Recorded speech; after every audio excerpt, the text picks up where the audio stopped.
Hi friends, ಎಲ್ಲರೂ ಹೇಗಿದ್ದೀರಾ?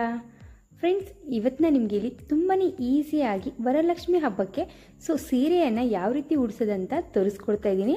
ನಮ್ಮ ಸೀರೆನ ಉಡಿಸೋಕೆ ಬರೋದಿಲ್ಲ ಅನ್ನೋರು ಕೂಡ ನಾನು ಹೇಳಿರುವಂಥ ಟಿಪ್ಸನ್ನು ಫಾಲೋ ಮಾಡಿ ಖಂಡಿತ ತುಂಬಾ ಈಸಿಯಾಗಿ ನೀವು ಸೀರೆಯನ್ನು ಉಡಿಸ್ಬೋದು. ದೇವಿಗೆ ನೀವು ಫಸ್ಟ್ ಟೈಮ್ ಸೀರೆಯನ್ನು ಉಡಿಸ್ತಾ ಇದ್ದೀವಿ ಅಂತಂದರೆ ಸೀರೆಯನ್ನು ತುಂಬ ಮೆತ್ತಗಾಗಿರುವಂಥ ಸೀರೆಯನ್ನು ತಗೊಳ್ಳಿ, ತುಂಬ ಚೆನ್ನಾಗಿ ಉಡಿಸೋಕೆ ಬರುತ್ತೆ. ಇಲ್ಲಿ ನೋಡ್ತಾ ಇರ್ಬೋದು ನೀವು, ಸರಕು ಕೂಡ ತುಂಬ ಚಿಕ್ಕದಾಗಿದೆ. ಯಾಕಂದರೆ ಬ್ಲೌಸ್ ಕಟ್ ಮಾಡಿದ್ದೀವಿ ಇದರೆಲ್ಲನೂ. ಇದು ನಾನು ಹೋದ ವರ್ಷ ದೇವಿಗೆ ಉಡಿಸಿರುವಂಥ ಸೀರೆ. ಈ ವರ್ಷ ನಾನು ನಿಮಗೆ ಮತ್ತೊಂದು ಸತಿ ತೋರಿಸ್ತಾ ಇದ್ದೀನಿ. ಸೀರೆಯನ್ನು ಯಾವಾಗಲೂ ಈ ರೀತಿ ಅಗಲವಾಗಿ ಮಾಡ್ಕೋಬೇಕು.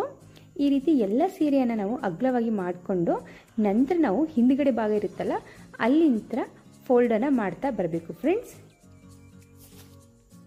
ಫ್ರೆಂಡ್ಸ್, ಫಸ್ಟ್ ಟೈಮ್ ನೀವು ಏನಾದರೂ ನಮ್ಮ ಚಾನಲ್ನ ನೋಡ್ತಾ ಇದ್ರೆ ಪ್ಲೀಸ್ ನಮ್ಮ ಚಾನಲ್ಗೆ ಸಪೋರ್ಟ್ ಮಾಡಿ, ಹಾಗೆ ನಮ್ಮ ಚಾನಲ್ನ ಸಬ್ಸ್ಕ್ರೈಬ್ ಮಾಡ್ಕೊಳ್ಳೋದನ್ನು ಮರಿಬೇಡಿ ಫ್ರೆಂಡ್ಸ್. ಹಾಗೆ ಪಕ್ಕದಲ್ಲಿರುವಂಥ ಬೆಲ್ಲೈಕನನ್ನು ಆಲ್ ಅಂತ ಪ್ರೆಸ್ ಮಾಡಿ ನಾವು ಮಾಡ್ತಾ ಇರುವಂಥ ಪ್ರತಿಯೊಂದು ವಿಡಿಯೋನ ಫಸ್ಟ್ ನಿಮಗೆ ನೋಟಿಫಿಕೇಶನ್ ಆಗಿ ಬರುತ್ತೆ. ಹಾಗೆ ಹಬ್ಬಕ್ಕೆ ಬೇಕಾಗಿರುವಂಥ ಅಡುಗೆ ರೆಸಿಪಿ ಕೂಡ ನಾನು ಶೇರ್ ಮಾಡಿದ್ದೀನಿ. ನೀವು ನೋಡಿಲ್ಲ ಅಂದರೆ ಪ್ಲೀಸ್ ಒಂದ್ಸತಿ ನಮ್ಮ ಚಾನಲ್ಗೆ ಹೋಗಿಬಿಟ್ಟು ಪ್ರತಿಯೊಂದು ವಿಡಿಯೋನ ನೋಡಿ, ಹಾಗೆ ನೀವು ನಮಗೆ ಸಪೋರ್ಟ್ ಮಾಡಿ ಅಂತ ಕೇಳ್ತಾ ಇದ್ದೀನಿ.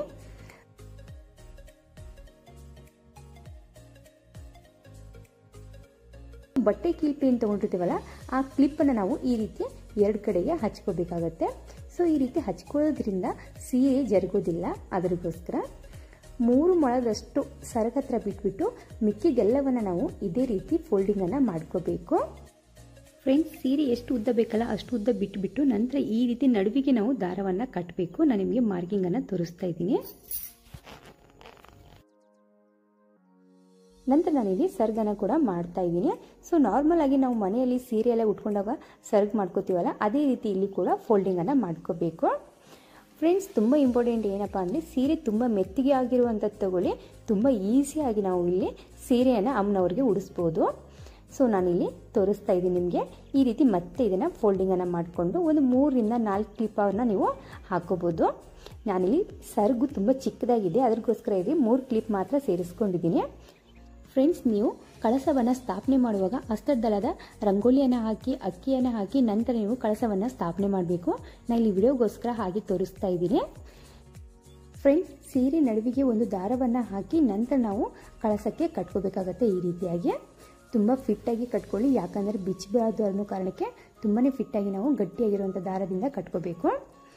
ನಂತರ ಸರಗೇನಿರುತ್ತಲ್ಲ ಅದನ್ನು ಹಿಂದ್ಗಡೆ ಮಾಡಿಕೊಂಡು ನಂತರ ಸ್ವಲ್ಪನೇ ಈ ರೀತಿ ಸಡ್ಲ ಮಾಡ್ಕೋಬೇಕು. ಮೊದಲಿಗೆ ನಾನು ನಿಮಗೆ ಇಲ್ಲಿ ಸರಗನ್ನು ಹಾಕಿ ತೋರಿಸ್ತಾ ಇದ್ದೀನಿ.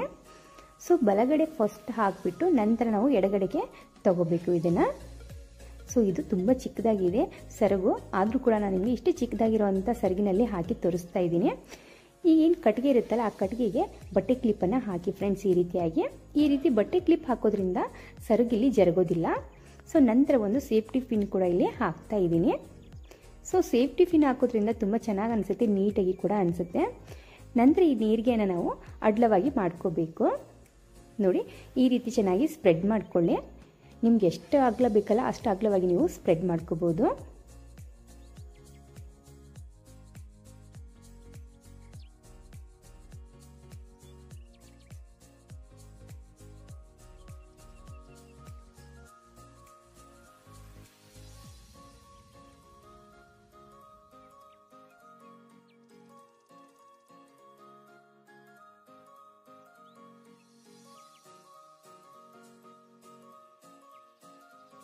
ಫ್ರೆಂಡ್ಸ್, ನೋಡಿದ್ರಲ್ಲ ಎಷ್ಟು ಈಸಿಯಾಗಿ ನಾವು ಸೀರೆಯನ್ನು ಉಡಿಸ್ಬೋದು ಅಂದ್ಬಿಟ್ಟು ಅಮ್ಮನವ್ರಿಗೆ.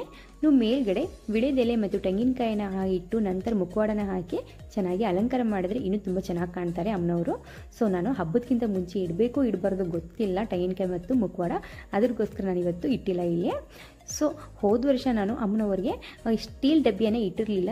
ಹಾಗೆ ಇಲ್ಲಿ ಕೊಡಕ್ಕೆ ಮಾತ್ರ ನಾನು ಇಲ್ಲಿ ಸೀರೆಯನ್ನು ಉಡಿಸ್ಬಿಟ್ಟು ಅಲಂಕಾರವನ್ನು ಮಾಡಿದೆ. ಈ ಫೋಟೋ ಕೂಡ ನಾನು ನಿಮಗೆ ಇಲ್ಲಿ ತೋರಿಸ್ತೀನಿ ಫ್ರೆಂಡ್ಸ್. ಈ ವಿಡಿಯೋ ನಿಮಗೆ ಇಷ್ಟ ಆದರೆ ಪ್ಲೀಸ್ ನಮ್ಮ ಚಾನಲ್ಗೆ ಸಪೋರ್ಟ್ ಮಾಡಿ, ಹಾಗೆ ನಮ್ಮ ಚಾನಲ್ನ ಸಬ್ಸ್ಕ್ರೈಬ್ ಮಾಡ್ಕೊಳ್ಳೋದನ್ನು ಮರಿಬೇಡಿ ಫ್ರೆಂಡ್ಸ್. ನೀವು ನೋಡ್ತಾ ಇರ್ಬೋದು ಹೋದ ವರ್ಷದ ಫೋಟೋ ಕೂಡ ನಾನು ಇಲ್ಲಿ ಹಾಕಿದ್ದೀನಿ. ಈ ವಿಡಿಯೋ ಇಷ್ಟ ಆದರೆ ಪ್ಲೀಸ್